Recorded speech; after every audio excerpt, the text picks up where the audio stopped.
Olá pessoal, preparados para mais uma aula de ecologia? Hoje o nosso assunto é crescimento populacional.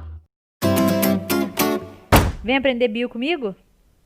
Quando falamos de crescimento populacional, temos que considerar que a taxa de crescimento é a razão entre o tamanho de uma população em um período em relação ao tamanho da população em um período posterior a ele. Além disso, devemos considerar que vários fatores influenciam o crescimento populacional. Alguns processos estão muito envolvidos, como por exemplo os nascimentos, as mortes, a emigração e a imigração. Os nascimentos, obviamente, contribuem positivamente para o crescimento populacional e estão indicados aqui com um sinal positivo. Nesse sentido, a mortalidade contribui negativamente para o crescimento populacional e está indicado aqui em vermelho com sinal negativo. Da mesma maneira, a emigração e a imigração são fatores opostos, um contribuindo positivamente e o outro contribuindo negativamente. Para entender melhor esses dois termos, é importante observar os seus radicais. Emigração começa com a letra E de externo, exportar, externalizar, expirar, ou seja, todas essas palavras remetem a fora, exterior. Por isso, o processo de emigração contribui negativamente para o crescimento populacional, já que se refere ao processo de saída de membros de uma população. Por outro lado, imigração começa com a letra I de internalizar, importar, inspirar. Todas essas palavras têm a ver com a palavra dentro, interno. Assim, o processo de imigração é o processo de entrada de membros em uma população. Portanto, contribui positivamente para o crescimento populacional. Um ponto muito importante é que o crescimento populacional não ocorre por adição, mas sim por multiplicação. Funciona de forma similar aos juros em um banco. Observem aqui esse gráfico. Essas duas linhas correspondem aos juros simples e os juros compostos. Juros simples no caso da linha azul e juros compostos no caso da linha vermelha. Seria muito bom se os bancos cobrassem da gente os juros simples. Assim, se você estivesse devendo R$100 para o banco a uma taxa mensal de 10%, em um mês você teria que pagar R$110. No segundo mês, você teria que pagar 120. No terceiro, 130. Observem que a cada mês se aumenta R$10 apenas de juros que você tem que pagar. Mas não é assim que as coisas funcionam. Os bancos cobram da gente os juros compostos. Ou seja, quanto mais você deve, mais você tem que pagar no próximo mês. Observem lá, se inicialmente eu devia R$100 e vou pagar uma taxa de juros de 10%, no primeiro mês não muda nada. Eu tenho que pagar R$110, que é o valor que eu devia, mais os 10%. Por outro lado, no segundo mês já começa a ficar diferente, porque o que eu vou pagar é os juros sobre o meu novo valor devido, ou seja, em cima do valor de 110. Assim, no segundo mês, eu vou pagar 10% em cima dos meus R$110. Observem então que eu não vou mais pagar R$120, mas terei que pagar R$121. Parece que não é nada, porque só dá R$1 de diferença, mas observe o que acontece nos demais meses. No terceiro mês, eu tenho que pagar um juros correspondente a 10% dos R$121. Assim, o meu saldo devedor agora passa a ser R$133,10. Se eu comparar esses 5 meses, nos juros simples, eu teria que pagar R$150, mas nos juros compostos, eu tenho que pagar R$161,05. Quando a gente tem valores mais altos e prazos muito maiores, essa diferença se torna muito maior. Mas o que isso tem a ver com o crescimento das populações? As populações crescem de forma muito parecida com os juros compostos. Vamos entender por quê. Inicialmente, considerando uma população pequena, eu tenho um número pequeno de indivíduos que podem gerar novos indivíduos, ou seja, filhotes. Mas com o passar do tempo, cada filhote que nasce, cresce, amadurece e produz novos filhotes. Assim, a cada geração que passa, eu tenho maior número de indivíduos adultos que pode gerar novos filhotes. A tendência, então, é que o número de indivíduos comece a aumentar cada vez mais rápido. Da mesma maneira que acontece com os juros compostos, então, eu tenho um número cada vez maior de indivíduos na população. ela não vai aumentar de acordo com um número fixo de indivíduos, mas a cada geração eu vou ter um número maior de indivíduos sendo originados. Agora vamos lá. Considerando que não existe limitação de recursos, como vocês acham que ocorrerá o crescimento de uma população? Vou dizer para vocês que vai crescer assim como os juros dos bancos, um crescimento exponencial. E assim como acontece com a sua dívida, se você não pagar, ela vai crescer infinitamente. Para a gente entender como é que funciona o crescimento exponencial, a gente tem que levar em consideração algumas premissas, ou seja, considerar alguns critérios a priori. Para ocorrer um crescimento exponencial de forma ilimitada, nós temos que considerar uma única população isolada, ou seja, essa população não pode estar interagindo com outras populações. Além disso, essa população também deve estar presente em um ambiente bastante simplificado. E por fim, o crescimento deve ser independente da densidade. Para vocês lembrarem, a densidade é o número de indivíduos por uma determinada área ou volume. Assim, para ocorrer o crescimento exponencial, os processos populacionais não podem ser afetados pelo número de indivíduos da população. Adotando então essas premissas, vamos considerar a seguinte forma para calcular o crescimento exponencial. Não se assuste, essa fórmula aqui permite com que a gente entenda e faça inclusive projeções sobre o crescimento exponencial das espécies. Vamos entender o que ela nos diz. dn sobre dt é a derivada do número de indivíduos pela derivada do tempo. Nesse momento, nós não precisamos saber calcular a derivada. Basta a gente saber que esse termo se refere à taxa de mudança no tamanho de uma população, em um determinado instante, por menor que ele seja. Essa taxa de mudança no tamanho da população vai depender de dois fatores, R e N. R é a taxa de crescimento instantânea, ou taxa intrínseca de crescimento. Basicamente, ela é a contribuição que cada indivíduo pode dar para o crescimento populacional, ou seja, quantos novos indivíduos podem ser originados a partir de cada indivíduo da população. Para determinar o crescimento exponencial, o R é multiplicado pelo N, que é o número de indivíduos da população. Se calculando então o R e sabendo o número de indivíduos da população, é possível construir um gráfico como esse. Esse gráfico originado é chamado de curva em J e tem como característica mostrar que populações que crescem exponencialmente tendem a crescer ao infinito, ou seja, sem nenhum limite. Observem aqui que quando o número de indivíduos é menor, a variação do tamanho da população ao longo do tempo é pequena. Porém, com o aumento de indivíduos, em um curto período de tempo, essa variação no número de indivíduos da população começa a aumentar muito rápido. E essa é uma característica do crescimento exponencial. Algumas populações podem apresentar o crescimento exponencial por um determinado período de tempo. Observem esse exemplo. Sem nenhum limite de crescimento, em 13 meses, os descendentes de uma mosca poderiam formar uma população de 5 trilhões e 600 bilhões de indivíduos. Em poucos anos, seria esperado que essas moscas simplesmente cobrissem totalmente o planeta Terra. Mas a gente sabe que isso não acontece. Então será que o crescimento exponencial explica o crescimento das populações naturais? Então vamos considerar o seguinte. O crescimento de uma população acarreta na diminuição dos recursos. Isso faz com que se aumente a competição dentro daquela população e também com outras populações. O resultado disso é a diminuição da taxa de natalidade e aumento da taxa de mortalidade. Além disso, o crescimento populacional pode também causar o aumento da disseminação de doenças, além de atrair predadores, o que também causa a diminuição da taxa de natalidade e aumento da taxa de mortalidade. Assim, a taxa de crescimento exponencial, o R, ao invés de ser considerada como um valor constante, como ocorre lá no crescimento exponencial, nas populações naturais deve estar relacionada com o tamanho da população, que é o N. Porque espera-se que quanto maior o número de indivíduos, menor seja essa taxa de crescimento.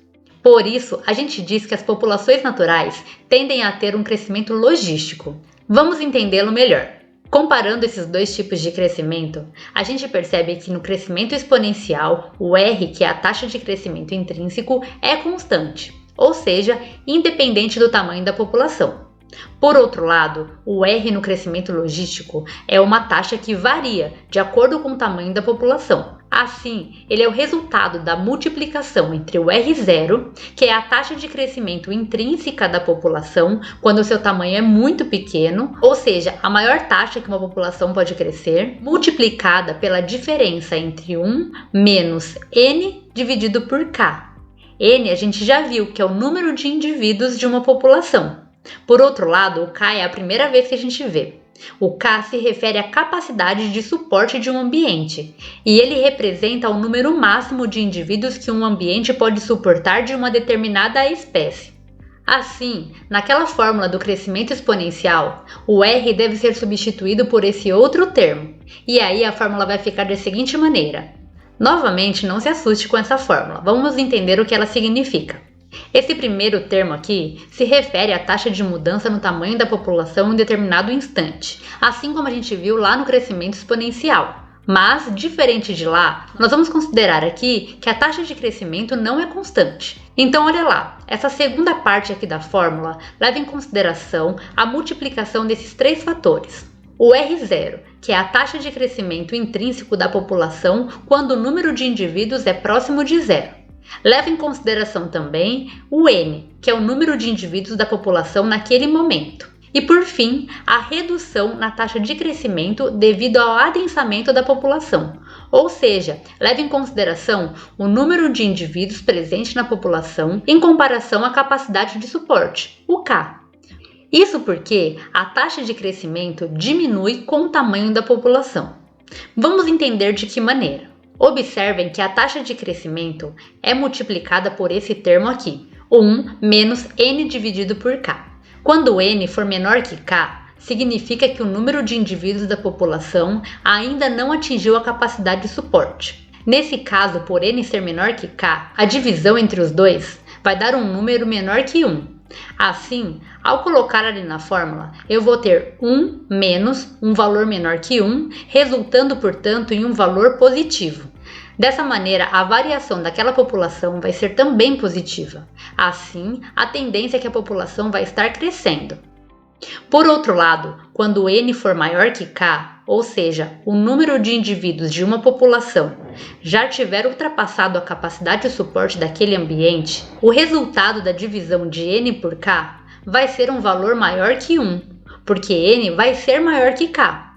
Assim, 1 menos esse valor que é maior que 1 vai resultar em um valor negativo, e isso vai indicar que a população vai estar diminuindo. Vamos entender graficamente. Observe que essa curva do crescimento logístico tem uma forma de S, e esse gráfico é assim chamado.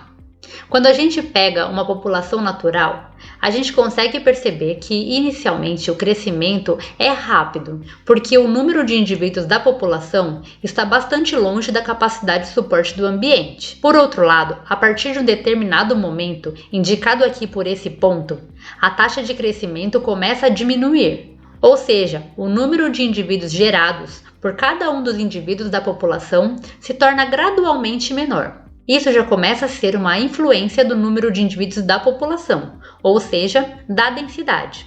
Quando a população atinge o K, que está marcado aí com essa linha cinza, a tendência é que essa população comece a ter uma taxa de crescimento negativa, porque a densidade se tornou tão alta que acaba impedindo que a população continue a crescer. Vamos comparar agora o crescimento exponencial com o crescimento logístico. Observem aí acima que o primeiro gráfico é o gráfico do crescimento exponencial, que mostra a tendência das espécies crescerem infinitamente. Isso só aconteceria se os recursos fossem infinitos. Essa curva assume, portanto, essa forma de J. Por outro lado, o crescimento logístico é caracterizado por ter essa curva em forma de S, que mostra pra gente que uma população tende a aumentar de forma muito rápida inicialmente, mas depois começa a sofrer influências devido à sua alta densidade. Quando a gente sobrepõe essas duas curvas, é esse gráfico aqui que a gente tem. Observem que em condições ideais, em que uma população vivesse sozinha no ambiente e com recursos infinitos, todas elas poderiam crescer de forma exponencial, assim como a linha preta. Apesar disso, nós sabemos que nenhuma espécie vive isolada e que os recursos não são infinitos.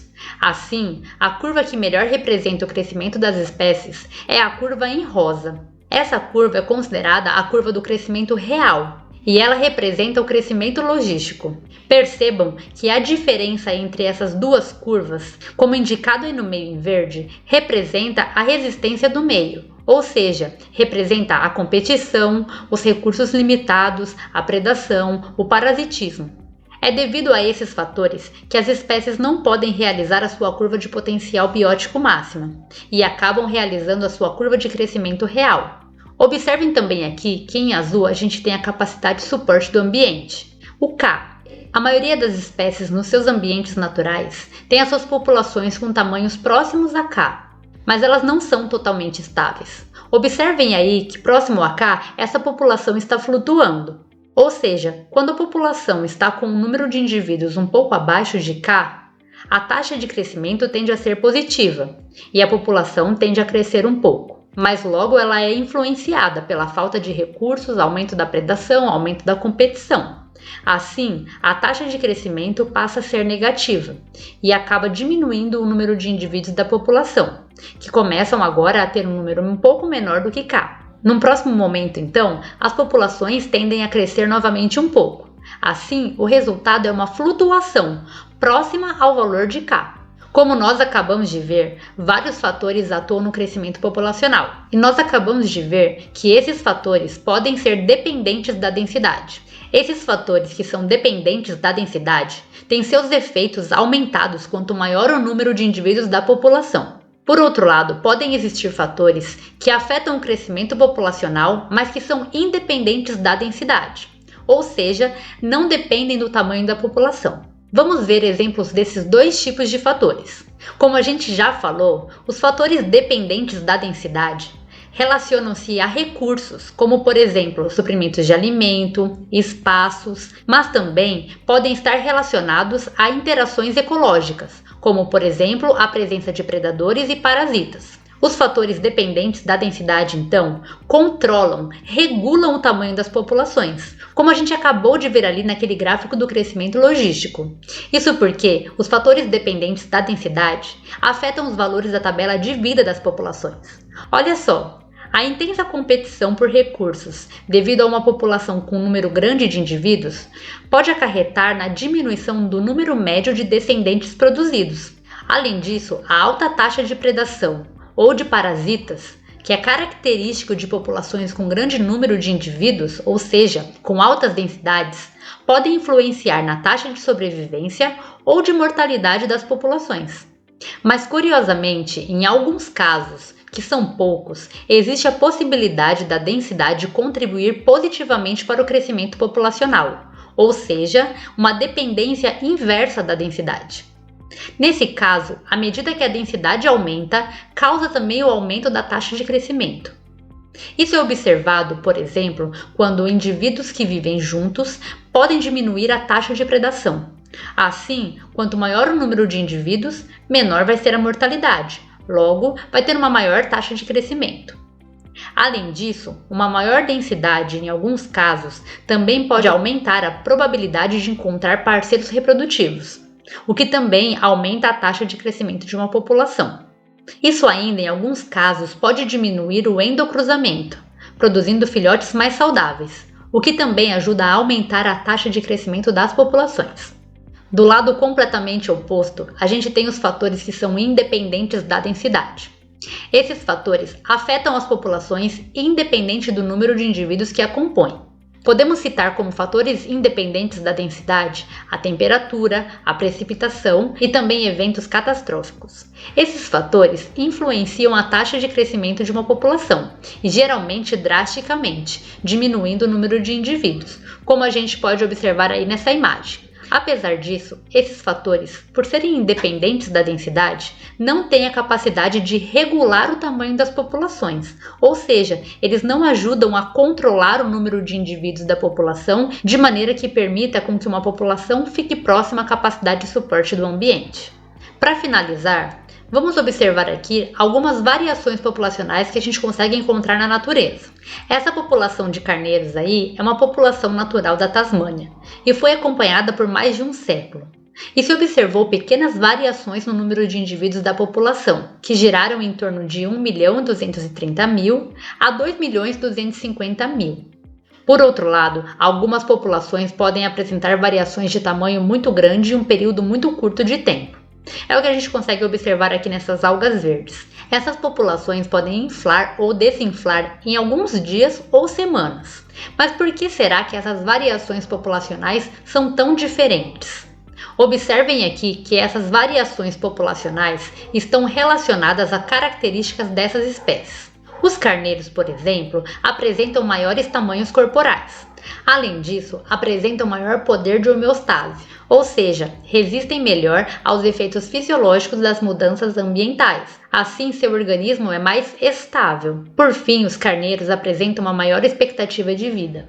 Assim, a população inclui em qualquer tempo indivíduos nascidos em diferentes períodos, o que diminui os efeitos das flutuações a curto prazo com relação à natalidade, o que significa dizer que nasce mais ou menos o mesmo número de indivíduos a cada geração. Do lado completamente oposto estão as algas. Esses organismos são unicelulares, microscópicos, também apresentam alta taxa de mortalidade. E os indivíduos que são mortos são rapidamente substituídos por novos indivíduos. Essa substituição e, consequentemente, o tamanho da população depende então de uma reprodução continuada, que é sensível à disponibilidade de alimento, predação e condições físicas.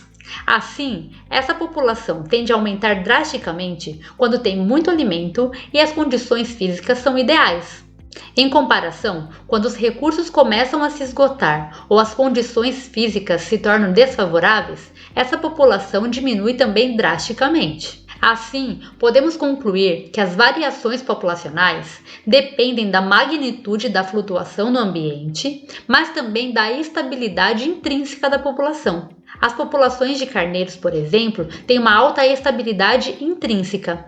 Assim, as populações vão variar muito pouco ao longo do tempo e tenderão a ter um crescimento logístico. Por outro lado, as populações de fitoplânctons, como por exemplo aí as algas, são intrinsecamente instáveis. Assim, a variação no número de indivíduos dessas populações será muito grande. E essas populações terão curvas de crescimento parecidas com as curvas em J, porque dificilmente elas vão chegar num número de indivíduos da população estável, por características próprias daquelas espécies. Dessa maneira, podemos concluir que as variações populacionais e o crescimento populacional têm uma relação com as características biológicas das espécies, mas também têm relação com as interações que as espécies fazem entre si e com as condições físicas do ambiente. Espero que vocês tenham gostado da aula de hoje. Até mais! Se você quer saber ainda mais, assista aos nossos outros vídeos e se inscreva no canal.